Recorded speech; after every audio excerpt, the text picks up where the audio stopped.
2024년 2월 29일 목요일 서울 봄비가 부슬부슬 내리는 오후에 어느 공기업 본사 18층 37년간 몸담았던 직장에서의 마지막 날이었다.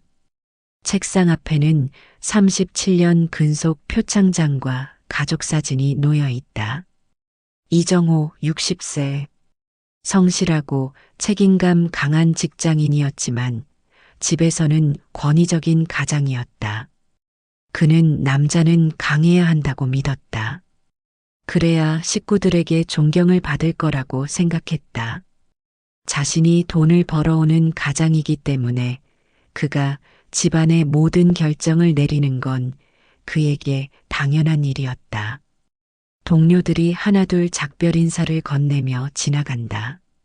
이정호는 천천히 개인 물품들을 박스에 담았다.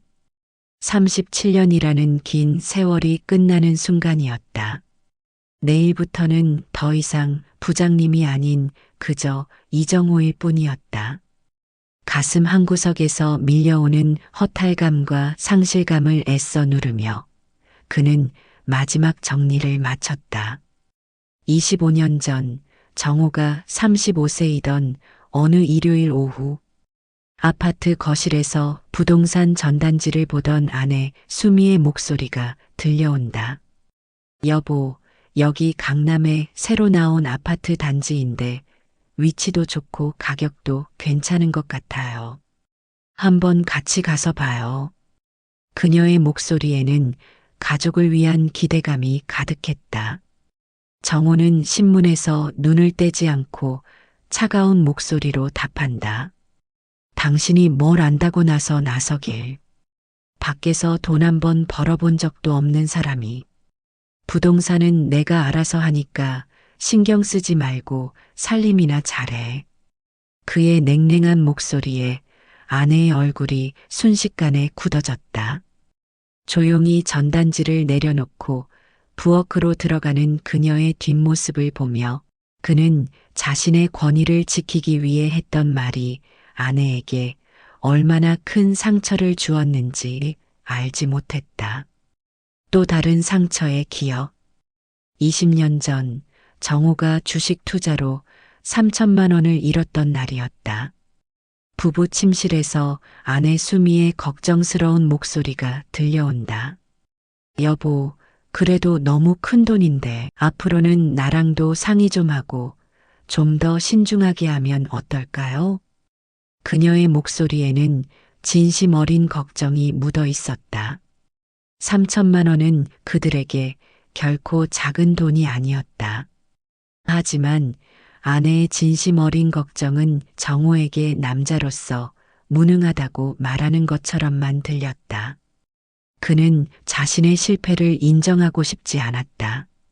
그래서 아내가 옳은 말을 할 때면 늘 그랬듯 오늘도 자존심이 상해 더 큰 소리로 아내를 나무랐다.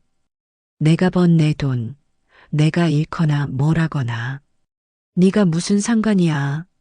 너는 그냥 내가 갖다주는 생활비로 편안하게 살림이나 잘하면 되잖아. 그의 고함 소리가 방안을 울렸다. 아내에게 그 말은 모멸감으로 전해졌다. 아버지 없이 자란 서러움을 안고 살아왔지만 사랑하는 남편에게서까지 무시당하는 것은 견디기 힘들었다. 그녀는 그날 밤 이불을 뒤집어 쓰고 소리 없이 울었다. 오랜 기간 겪어온 서름이 한꺼번에 터져 나온 듯했다. 하지만 그녀는 참았다. 아이들이 있었고 당장 현실적으로 이혼은 불가능했다. 대신 그녀는 조용히 자신만의 계획을 세우기 시작했다. 남편 몰래 생활비를 아끼고 푼돈을 모아 자신만의 자산을 만들기로 결심한 것이다. 겉으로는 평범한 주부처럼 보였지만 그녀의 내면은 남편에 대한 깊은 실망과 분노로 차 있었다. 과연 이들 부부에게 어떤 일이 벌어질까요? 다음 이야기가 궁금하시다면 좋아요와 구독을 눌러주세요. 바로 이어서 들려드릴게요. 현재로 돌아온 이정호. 회사 짐을 챙겨온 큰 박스를 들고 32평형 아파트의 현관문을 열고 들어선다. 늦은 저녁 그는 아내를 부르지만 아내는 평소와 달리 차가운 목소리로 답할 뿐이다. 늦었네요. 식사 안 하셨으면 밥은 냉장고에 있으니까 데워 드세요. 37년간의 직장 생활을 마친 날 아내의 차가운 태도에 정호는 당혹스러워한다. 그는 아이들은 바빠서 못 오더라도 아내가 작은 술상이라도 차려놓고 은퇴하는 자신을 위로해 줄 거라 생각했다. 하지만 현실은 냉랭한 목소리와 차가운 냉장고 음식이었다. 남편이 모르는 비밀이 있었다. 박수미 57세. 고등학교 졸업 후 결혼한 전업주부였지만 20년 동안 생활비를 아껴 은밀히 상가 투자를 해왔다. 처음에는 작은 돈으로 시작했지만 그녀의 영리함과 끈기로 8억 원이 넘는 자산을 혼자만의 명의로 모았다. 이 사실은 남편은 물론 자식들도 모르는 그녀만의 비밀이었다. 왜 이렇게 차갑게 굴어? 오늘 퇴직식이었는데. 정호의 말에 아내는 날카로운 가시를 드러낸다. 알아요. 그래서요? 이제 당신도 나처럼 일 안 하고 편하게 집에서 놀 수 있게 되었네요. 잘 됐어요. 축하해요. 그녀는 비아냥거리듯 다시 말을 이어나갔다. 그동안 자신을 놀고 먹는 사람 취급하며 무시했던 남편에게 이제야 똑같은 상황에 처한 그에게 복수하고 싶었던 것이다. 수미는 이미 결심을 굳힌 상태였다. 아이들이 모두 결혼하고 독립한 지금 더 이상 참을 이유가 없었다.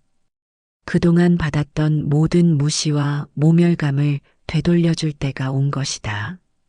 일주일 후 정호는 습관처럼 아침 6시에 눈이 떠졌다.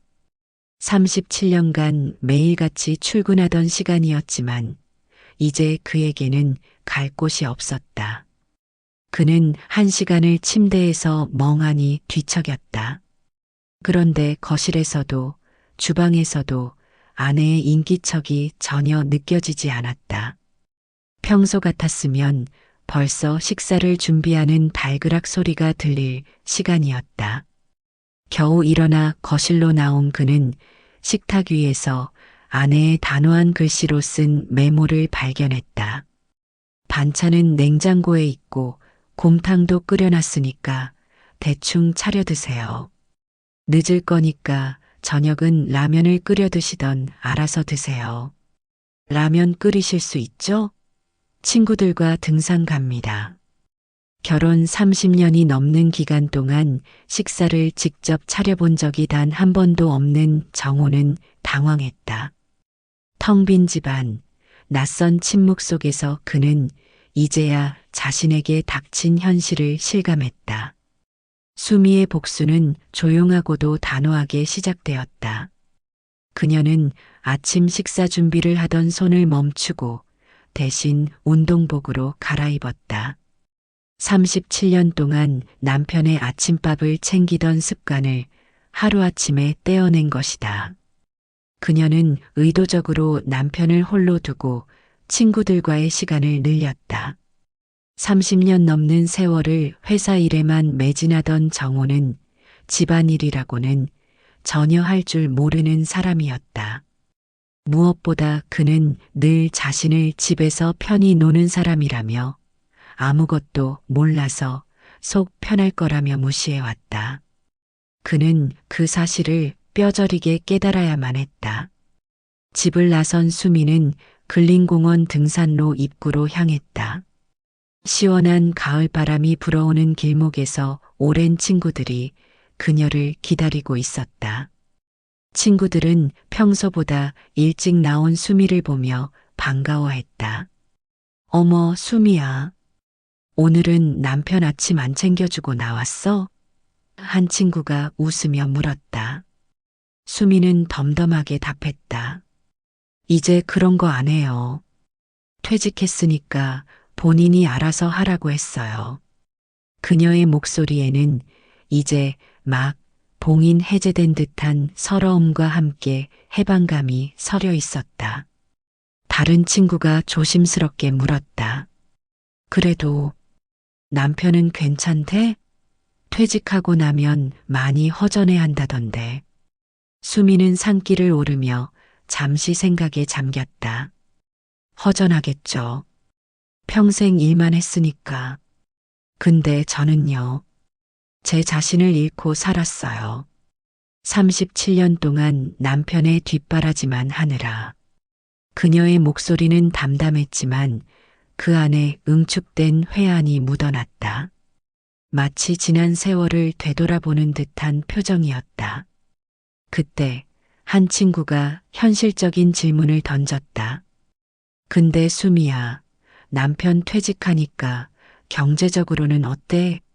연금만으로 괜찮아? 수미는 잠시 망설이다. 일부러 경제적 어려움을 과장하며 답했다. 솔직히 좀 빠듯하죠. 애들 교육시키고 시집장가 보내느라 노후 자금은 제대로 못 모았거든요. 그녀는 20년 동안 비밀리에 모아온 8억 원의 자산에 대해서는 입을 꾹 다물었다. 이제 지쳤어요. 젊을 때는 남편 말 한마디에 상처받고 울기도 했지만 이제는 그런 감정 소모조차 지겨워요. 그녀의 말에는 분노보다 더 깊은 피로와 체념이 깃들어 있었다. 수미의 결심은 확고했다. 더 이상 남편의 무심함에 상처받고 울지 않기로. 이제는 오직 자신을 위해 살기로. 이후 정호의 일상은 늘 그러했다. 아내는 항상 친구들과의 약속으로 바빴고 집에 없었다. 그는 거실 소파에 누워 TV를 보다가 화분에 물도 줘보고 라디오를 틀어 음악을 들었다. 괜히 창밖을 내다보며 지나가는 사람들을 멍하니 쳐다보기도 했다. 시간은 늘 더디게 갔다. 눈을 뜨고 한참이 지났어도 여전히 오전이었다. 어느 날 그러다 스르르 잠이 들었고 문득 깨어나니 밖은 이미 어둑어둑해지고 있었다. 아내는 아직 돌아오지 않았다. 배가 고파지자 난생 처음으로 부엌에 들어가 라면을 끓여보기로 했다. 봉지에 적힌 조리법을 읽어보지만 물의 양도 라면을 언제 넣어야 하는지도 감이 오지 않았다. 첫 번째 라면은 물이 너무 적어 짜서 먹을 수가 없었다. 그래서 찬물을 한 컵 부었는데 미지근한 라면은 너무 맛이 없었다. 두 번째는 너무 오래 끓여 면이 퉁퉁 불어 퍼져버렸다. 이런 간단한 일조차 제대로 할 수 없는 자신이 한심했다. 35년 동안 매일 아침 정성스럽게 차려진 밥상이 결코 당연한 것이 아니었음을 이제야 깨달았다. 한 달 후 정호의 일상은 더욱 처참해졌다. 매일 똑같은 회색빛 옷에 꾀재재한 모습으로 소파에 누워있는 날이 늘었다. 어느 날은 급하게 나갈 일이 생겼지만 깨끗한 양말이 하나도 없었다. 그는 결국 어제 신었던 양말을 다시 꺼내 냄새를 맡고는 그대로 신는다. 세탁기 사용법도 밥솥 사용법도 심지어 분리수거조차 어떻게 해야 하는지 몰랐기 때문에 그의 일상은 불편함 투성이었다.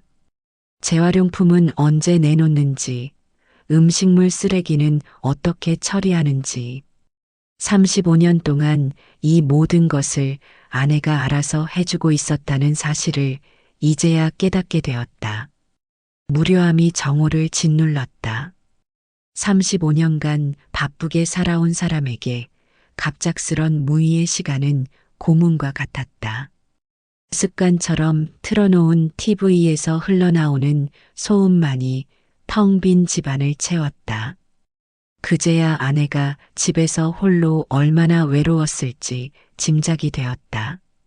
하지만 이미 늦었다고 생각했다. 아내는 마음을 완전히 닫은 것처럼 보였기 때문이다. 그는 자신이 뿌린 씨앗의 결과를 홀로 감당해야 했다. 6개월 후 9월 어느 날, 정호는 병원 진료실에 앉아 의사의 말을 듣는다. 검사 결과 위암 일기로 나왔습니다. 다행히 초기 단계여서 수술로 완치 가능합니다. 평생 건강하다고 자부했던 정호의 얼굴이 창백해진다. 60세에 맞닥뜨린 암 진단. 비록 일기였지만 그에게는 천둥벼락 같은 충격이었다. 그는 오랜 회사 생활 동안 받은 스트레스와 잦은 술자리가 몸을 망가뜨린 것 같다고 생각했다. 은퇴 전에는 은퇴할 날만을 손꼽아 기다렸다. 그동안 고생했으니 남은 여생을 편히 즐기고 싶었다. 그런데 이게 무슨 일인지. 아내 수미와는 관계가 악화되고 이제 암까지. 그는 절망스러웠다. 저녁 6시 집에 돌아온 정호는 힘없이 소파에 앉는다. 부엌에서 저녁을 준비하던 수미에게 어렵게 암 진단 사실을 알린다. 그릇을 닦던 수미의 손이 멈추고 그릇이 싱크대에 떨어져 깨진다. 뭐라고요? 그녀의 얼굴에도 충격이 역력했다. 수미의 마음속에는 복잡한 감정들이 교차했다. 남편에 대한 원망과 분노로 가득했지만 막상 암이라는 진단을 들으니 가슴 한구석에서 무언가가 무너져 내렸다. 30년 넘게 함께 살아온 사람이었다. 남편의 송곳 같은 말들로 상처받으며 평생 그를 미워했지만 차마 아픈 사람을 혼자 둘 수는 없었다. 그게 평생 가장으로서 성실하게 살아온 남편에 대한 마지막 의리라고 생각했다. 아픈 남편을 그대로 두고 갈 수는 없었다. 마지막으로 병간호를 정성껏 한 다음 남편이 완쾌되면 그때 이혼하기로 마음을 정했다. 수술 후 3개월이 지난 이듬해 1월. 정호는 퇴원 후 집에서 요양을 하고 있었다. 수미는 고등학교밖에 나오지 못했지만 영리한 사람이었다. 그래서 20년 동안 비밀리에 큰 돈을 모을 수 있었던 것이다. 이제 그 똑똑함을 남편의 치료를 위해 쏟아부었다. 암 관련 서적들을 여러 권 사서 읽고 밤마다 노트북으로 논문을 찾아보며 항암에 좋은 식단을 연구했다.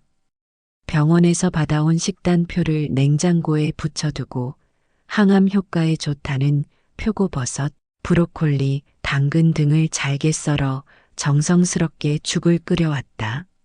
매일 아침 수미가 차려주는 항암 음식들로 가득한 식탁에 앉자 정호의 눈가가 촉촉해졌다. 수미야, 정말 고맙다. 평생 고맙다는 말 한마디 입에 담기 어려웠던 그였지만 큰일을 겪고 나니 무엇이 진정 소중한지 뼈저리게 깨달았다. 앞으로 설거지는 무조건 내가 할 테니까 절대 손대지 마. 그의 말에는 진심이 담겨 있었다. 정호는 그동안 아내가 느꼈을 외로움을 보상해주고 싶었다. 세탁기 사용법을 배우고 음식물 쓰레기를 버리는 날짜를 외웠다. 이제 다리가 아픈 아내를 위해 근처 슈퍼에서 장을 보는 일은 정호의 몫이 되었다. 처음에는 물건 하나를 살 때마다 몇 번이고 전화로 확인해야 했지만 이제는 제법 능숙하게 카트를 밀고 물건을 고른다. 싱싱한 채소를 고르는 손길, 할인 코너를 살피는 눈길이 예전의 권위적인 가장과는 사뭇 달랐다. 삐걱거리고 서툴렀지만 아내에게 사과하고 싶은 진심이 담긴 그의 노력이었다. 밤 10시 정호가 잠든 후 수미는 조용히 거실로 나와 소파에 앉았다. 그녀의 손에는 낡은 휴대폰이 들려 있었고 화면에서는 위암 환자 수술 후 식단, 암에 좋은 음식, 항암 치료, 스트레스 관리법 등의 검색 기록이 빼곡하게 이어졌다. 지친 기색이 역력했지만 그녀의 눈빛은 흔들림 없이 단호했다. 30년 넘는 세월을 함께해온 사람을 잃을지도 모른다는 두려움이 그동안 쌓아온 원망보다 더 크게 그녀를 짓누르고 있었다. 무료한 시간을 달래기 위해 시작한 서예는 그에게 새로운 활력을 불어넣어 주었다. 동네 문화센터 서예교실에 등록한 그는 붓을 잡고 한 글자 한 글자 정성스럽게 써내려갔다. 붓끝을 통해 전해지는 먹의 향기와 종이의 감촉이 그를 위로해 주었다. 그는 더 이상 집에서 우울하게만 보내지 않게 되었고 붓끝을 통해 삶의 의미를 찾아가고 있었다. 삶의 새로운 목표가 생긴 것처럼 그의 눈은 다시금 빛나기 시작했다. 1년 6개월 후 정호는 경과가 아주 좋다며 이제 1년에 한 번씩만 정기적으로 검사하면 된다는 기쁜 소식을 의사로부터 듣게 된다. 경과가 좋다는 말에 정호의 눈가가 촉촉해졌다.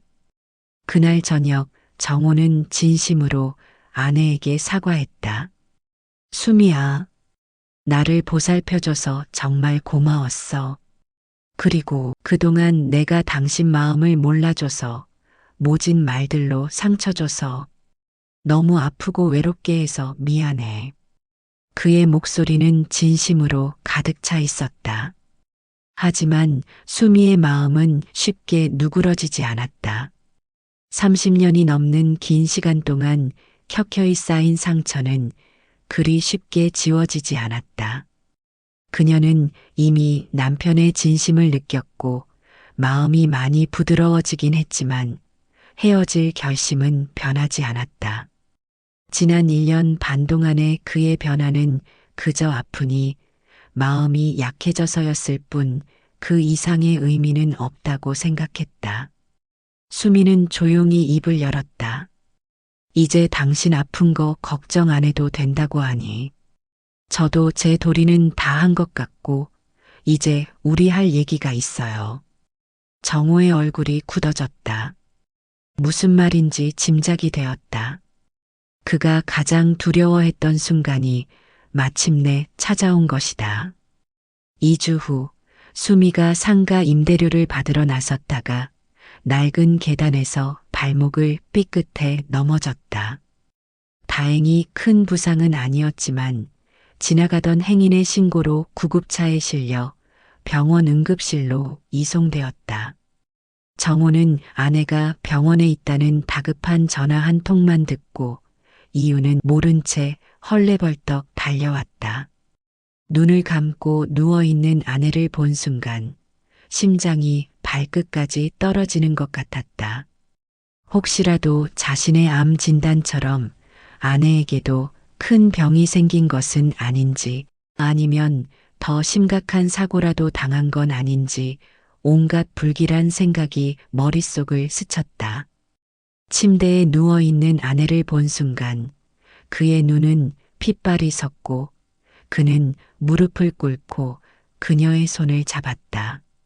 수미야, 수미야, 당신 없이 내가 어떻게 살라고. 제발, 제발 나를 용서하지 않아도 돼. 그러니까 내 곁에서 살아만 줘. 내가 잘못했어. 전부 다 잘못했어. 당신을 살릴 수만 있다면 뭐든지 다 할게. 정호의 눈에서 진심의 눈물이 펑펑 쏟아져 내렸다. 그의 모든 가식과 권위가 무너져 내리는 소리가 들리는 듯 했다. 이제야 자신이 얼마나 아내에게 의존하고 있었는지, 얼마나 사랑하고 있었는지 진심으로 깨달았다. 그 소리에 수미가 천천히 눈을 떴다. 그녀는 35년 결혼 생활 동안 한 번도 보지 못했던 남편의 진심 어린 통곡을 보았다. 자존심과 권위 뒤에 숨어 있던 그의 진짜 마음을 마침내 확인할 수 있었다. 퇴원 후 수미는 조심스럽게 물었다. 그때 응급실에서 했던 말 진심이었어요? 정호는 고개를 끄덕이며 답했다. 그럼 당신을 잃을 수도 있다고 생각하니까 정말 무서웠어. 나 혼자서는 아무것도 할 수 없다는 걸 깨달았거든. 당신이 내 전부였는데. 수미의 마음이 조금씩 열리기 시작했다. 오랫동안 품고 있었던 원망과 분노가 남편의 진심 어린 변화 앞에서 조금씩 녹아내렸다. 정호의 변화는 일시적인 것이 아니었다. 발목을 다친 아내를 위해 아침 일찍 일어나 따뜻한 물에 발을 담가주고 정성껏 찜질을 해주는 일도 그의 일상이 되었다. 매일 아침 준비를 도왔고 설거지와 청소도 자신의 몫으로 여겼다. 둘이 함께 보내는 시간 동안 웃음꽃이 피는 순간이 점점 많아졌다. 수미는 따뜻하게 말한다. 여보, 나도 미안했어요. 그리고 내 맘을 알아줘서 너무 고마워요. 정우는 답한다. 나야말로 당신한테 항상 고맙지. 35년의 결혼 생활 중 가장 힘들었던 시기를 겪으며 두 사람은 서로를 다시 발견했다. 퇴직의 상실감, 경제적 불안, 오랜 상처들, 그리고 암이라는 시련까지 연이어 찾아온 어려움들이 오히려 그들을 더욱 단단하게 결속시켰다. 따스한 봄 햇살이 두 사람을 감싸고 벚꽃잎이 바람에 흩날리는 공원 벤치에 앉아 수미는 조용히 고개를 끄덕인다. 정호는 그녀의 손을 잡고 부드럽게 미소 지었다. 이제 우리 서로에게 더 좋은 사람이 되어주자. 그의 말에 수미의 눈가가 촉촉해졌다. 수십 년 동안 닫아두었던 마음의 문이 활짝 열리는 순간이었다. 네. 이제 진짜 우리 시간이에요. 그녀의 목소리에는 후회나 미련이 아닌 새롭게 시작될 삶에 대한 기대와 설렘이 가득했다. 비로소 그들에게는 진정한 부부의 시간이 시작되었다. 오늘 이야기는 여기까지입니다. 다음 이야기가 궁금하시다면 좋아요와 구독 버튼을 잊지 마세요. 그런데 여기서 잠깐, 우리 모두 기억하시죠? 아내 수미에게는 남편 몰래 모아온 8억 원이 넘는 비밀 자산이 있었다는 것을요. 과연 이 사실을 가족들에게 공개하는 것이 나을까요? 아니면 당분간은 비밀로 하는 것이 현명할까요? 여러분의 의견을 댓글로 남겨주세요. 감사합니다.